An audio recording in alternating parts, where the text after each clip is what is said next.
Say if you got some relatives, you got relative cousins that's dudes.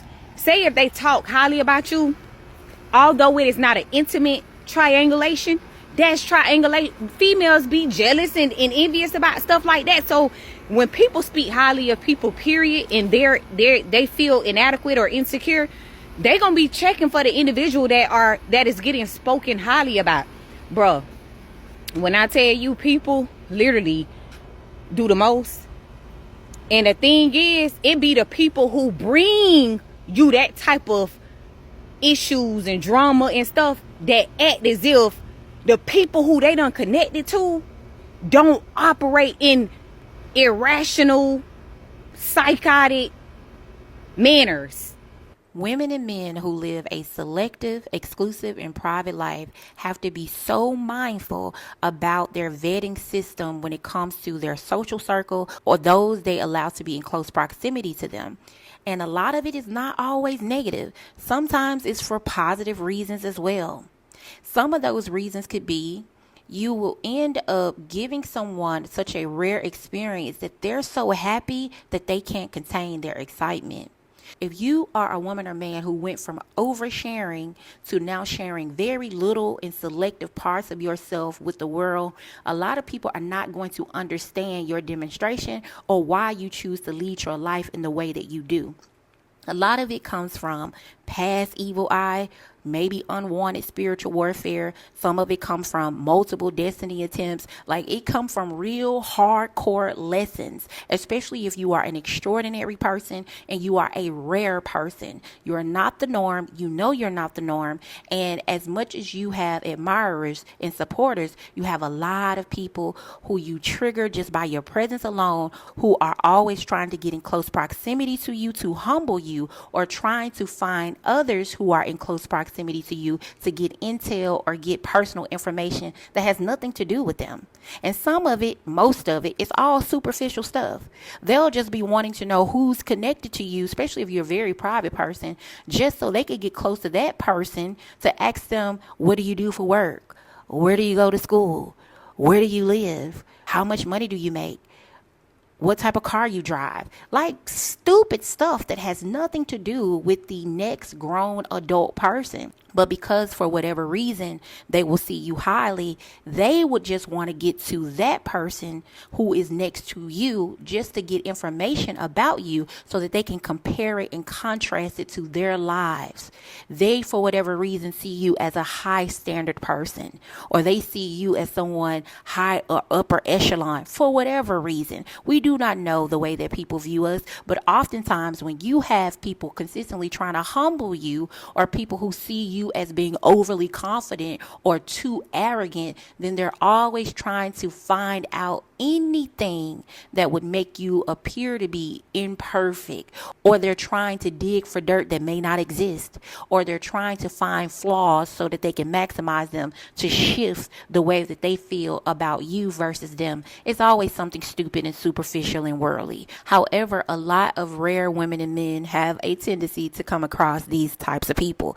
Whatever the situation may be, that person may be so excited about the rare experience and the vibe that they're having with you, they have to tell somebody about it. That's when they may go tell their mom or their dad or their relatives. Sometimes people tell their friends or their coworkers, but it does not matter who they tell.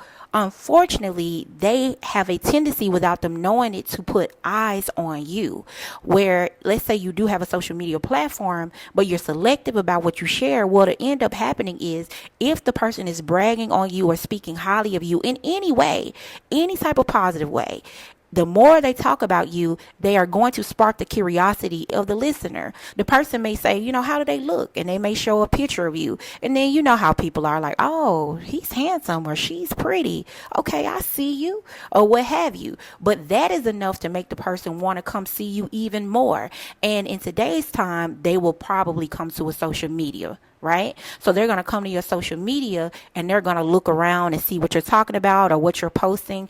And if they are a normal person, they'll just come and look and go on about their business. But if the person who bragged about you and spoke highly of you is not aware of that person's insecurities, that individual will come one time and then they'll come another time. And before you know it, you got somebody watching you from the background you're not even aware of. And if you're a sensitive person and you're very observant, you'll just look in your story views and be like, I've seen this profile way too many times for me not to be curious of who this is.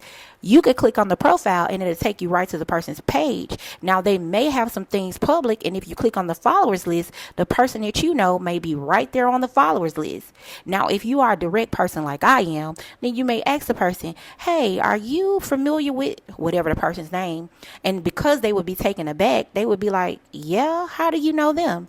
Well, I don't know them, but I did see them in my story views multiple times, and I want to know, how do you know them? And then that person may be like, oh, that's a coworker of mine. Okay. Well, how does your coworker know me and I've never been formally introduced to them? Oh, we were just talking about you on lunch the other day, and I was just telling them how cool you are. Man, how different you are, how good you cook, or we went out and we did this and that. You are not telling that person, but in your mind, because you value your privacy so much, they are not aware that they may have 30 minutes. You have 30 minutes. Do you know you have 30 minutes? Are you kidding me? 30, yes. Okay? It doesn't mean that the person is a bad person, but it does mean that the person talks too much. Okay? It doesn't make them a bad person, but it does mean that they talk too much. If you are a person that has certain values and standards, and it may be a strict program with you, there are certain prerequisites that you expect and things that you might not expect. And if you are a person who is public but still low key, there are certain things that you value that the average person may not value. So they may not be aware, but in your mind, they may be a liability to your demonstration and what you're trying to do with your life. And so it's going to be important for you to convey that to them in a tactful way, or you can convey it to them in a direct way. But if your privacy is important to you, then it's going to be important for you to express it to that person. But hey, like, I know you're speaking about me positive, so there's nothing wrong with that. But if you don't mind, because a lot of people are weird these days, kind of keep me on a low key. Okay, I don't mind. I don't mind being on the low key. And that person may not understand that, because a lot of people have never had to deal with people consistently copying them, mimicking them, monitoring them, trying to get in close proximity to humble them, or consistently comparing and contrasting. So they don't know what that's like and how uncomfortable that could be. But it's going to be important for you to tactfully tell them what it is and what it's not when it comes to you and how you run your life. The thing about this is, you could be having a great time with a person, platonically or romantically, whether you are a man or a woman, and everything will be going good energetically and the vibe will be just right up until you went out and told all of these people about this person. You'll find out that everybody's not happy for your happiness. And so what they'll start to do is plant seeds of doubt. In plain English, they'll be hating on you. They might start to nitpick at every little thing about the person. They may say, hey, I saw them come across my FYP the other day, and I thought they looked a lot better than that. They're not as handsome as I thought, or she's not as pretty as I thought. You got to be careful with that, because they okay, but hey, look, 5 more pounds, they might be a little bit too big. Or I didn't think he was as short as he is. Whatever it is, it'll be something negative. Anything that they can do to try to plant doubt about the way that you view the person, they will, especially if they're not happy in their lives. See, some people will be in relationships with people, and you would think that they would be happy for you if you're either trying to get in a relationship with someone, or if you just have a good friend. These people are not happy in their own private lives, and so they'll start to do energetic manipulation to mess up yours. If you're not wise enough to know the games that people play, sometimes people will trick you out of a good thing and you don't even know it. You'll tell them all of these beautiful things about this person, and all of this beautiful experience you're having. And before you know it, this person has worked their mojo enough to plant enough seeds. Now they have shifted the way you view that person. So where you used to be so confident about the way you felt, now you're not so sure. This is what happened to this man. I want you guys to check this out. Tea time. Did you hear the story the man told about how he was going to go hang out with all his male friends and his male family members to decompress because he had just gotten a divorce and he had left his wife? Well, when he got there, they started drinking beers and drinking some liquor, and they started joking around and telling him, "We can't believe you left your wife." And he was confused because for the most part, none of them seemed to ever like her. But he was thought about it for a minute. He said, well, let me see what they got to say. So he just laughed it off. Yeah, I left her. And they were like, dude, let me tell you, I tried to talk to your wife after y'all got a divorce and she turned me down. And then one by one, each one of them said that they had tried to talk to her, his brothers, his friends from elementary school, from high school, everybody there was like, we tried to hit her up, man. She was so beautiful. She was bad. And he was like, what?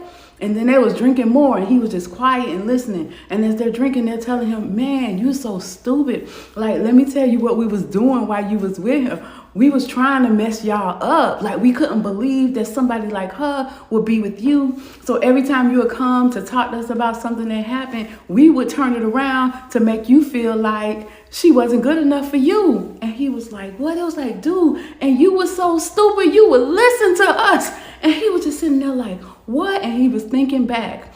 So all the times he would ask for their advice, his father, his brothers, and they will all say, well, you know, she's probably cheating on you. She probably doesn't really like you. And whatever she said, I think that means she doesn't really like you. She's probably going to leave you soon. And they all tainted his perception of her, where he started accusing her of cheating, accusing her of not loving him, and just being rude and mean to her in general, accusing her of using him for his money. And she will always deny it. Where are you getting this from? I love you. I'm trying to be with you. And he'll just listen to his friends, listen to his brothers and his dad, and he would be mean to her, until eventually she said, you don't want to be with me? And he just went ahead and broke up with her. So as he's listening to them and they're laughing and laughing, like, I can't believe you lost out on that girl. You so easily manipulated. We got you to lose on the best girl of your life. And he was mad. He got up, he started swinging, fighting everybody in his sight because he can't believe he was so easily manipulated. And as he left that house and that fight, he said, I'm never talking to any of them again. Unfortunately, this type of thing happens quite often, where people get tricked out of once-in-a-lifetime experiences and once-in-a-lifetime people every day because they didn't understand the psychology of other people.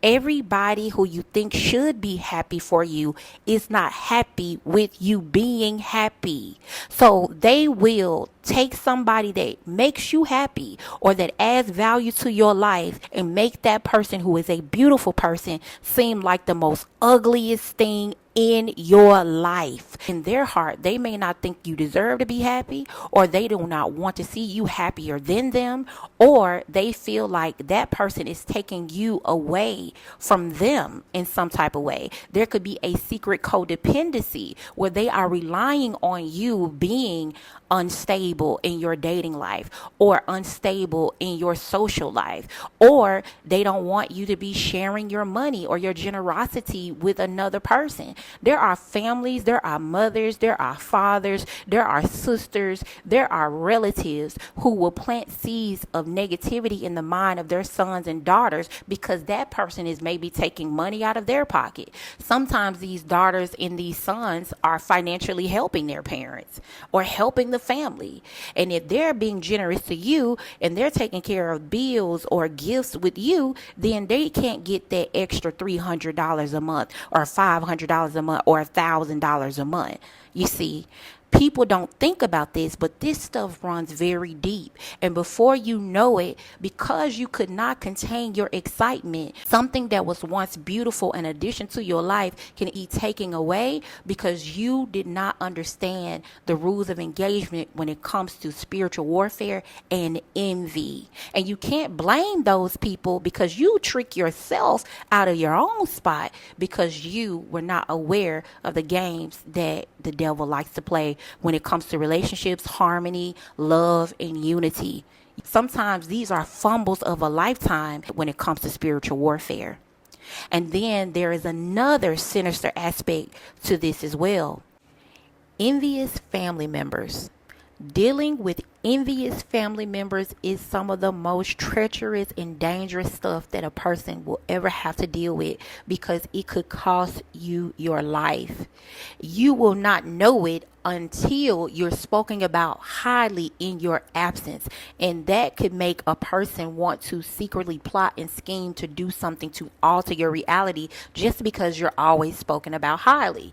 So we'll just use an example. You could be somebody that's either an introvert, or you could be somebody that's just always busy, so you don't go to as many family functions as you would like to. Now, it's one thing to be spoken about in your face in a positive way, but it's a whole nother thing to be spoken about in your absence in a positive way. So if you don't go to many family gatherings, if any, but you might have that one family member who's always speaking highly of you. So they may bring you up and be like, man, I wish such and such would have been able to come. I saw them on social media looking good. I saw they just got the brand new truck, or I saw they just got a brand new house or a brand new car. Every time I see them, they looking good. And every opportunity they have, they're speaking of you highly, telling everybody how proud they are of you, or how far you've come, how they didn't know how talented you were, or how smart you were. Whatever it is positive. They're not aware that it's not safe for you to be spoken of highly around certain family members, because they can't see their heart. What ends up happening is these family members, or this family member, may not like you or cannot stand you, but it's a secret envy. So they'll be kikiing and laughing. Someone say, yeah, I'm so happy for him, or I'm so happy for her. Yeah, I see them every time they post stuff, they looking good. And yeah, I saw the new truck or the new car they got. Yeah, man. Yeah, she sure look good. Yeah, he's so handsome. Yeah, I saw they open up the brand new business. Man, I gotta go support cuz. I gotta go support family. All of this phoniness, right? All of this phoniness. But in their heart, they cannot stand you. And in their mind, they're feeling like every time you're mentioned in a good light, they're second fiddle to you, even though nobody knows how they feel. Nobody knows how they think. But in their mind, they're second place to you, and you're not aware, and neither is the person who's bragging on you or speaking of you highly aware of how they truly feel. Because it's not right to speak about a positive person in a negative way.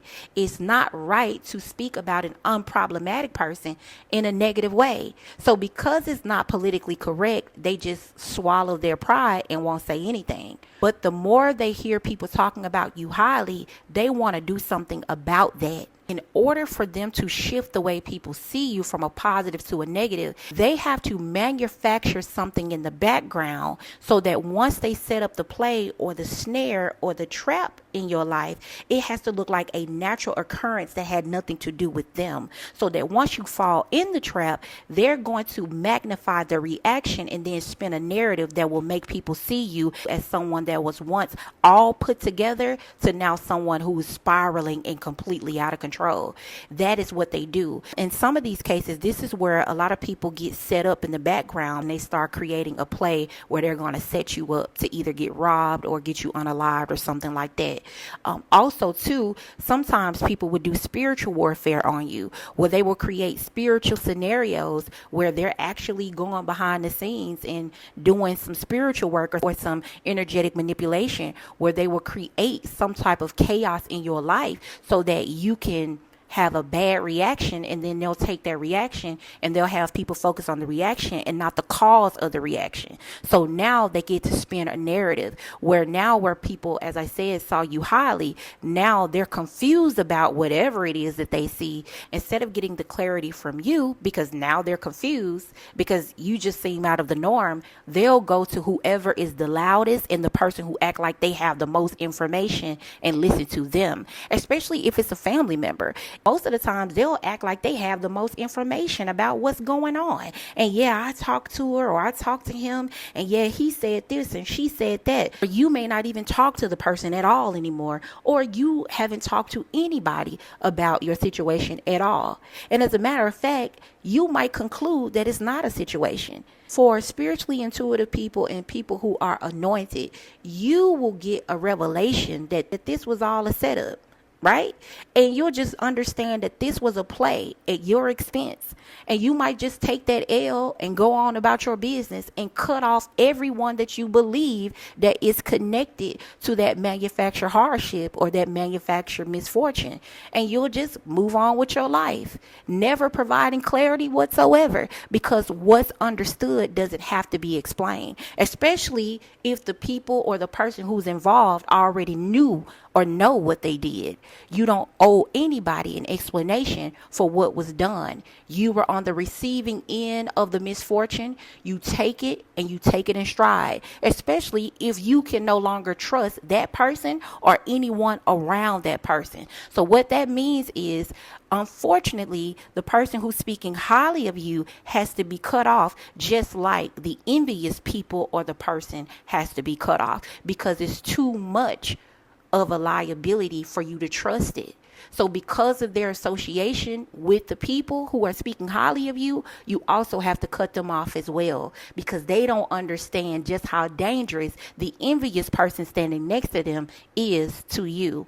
It's a very deep topic because many people have had their lives shipwrecked because people were speaking highly of them in the company of people who either grew envious of them or always was, and they could not take the perception and the way that people view that person.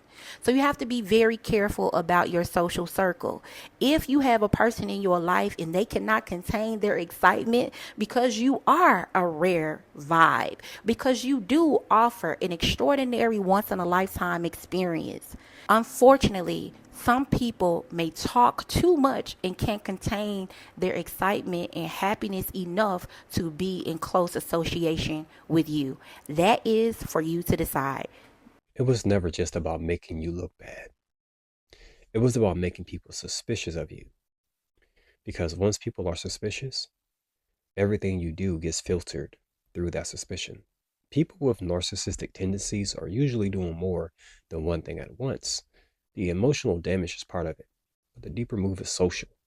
They tell their version of events in a way that sounds reasonable enough to spread. And once it spreads, they don't have to keep managing your reputation. Other people start doing it for them. And at that point, you're not just dealing with what happened. You're dealing with how people were taught to see what happened. And the clever trap is this: the more you try to untangle the web of lies, the more you get caught in it. Your instinct is to fight and prove yourself innocent. But the truth is, the people who want to misunderstand you will, no matter what evidence you give them. The people on the fence will often side with whoever gives them the greatest opportunity. And the people who really matter usually won't believe the story to begin with. And if there is any gift in it, it is this: you get so clear on who you are later on, not much can shake you.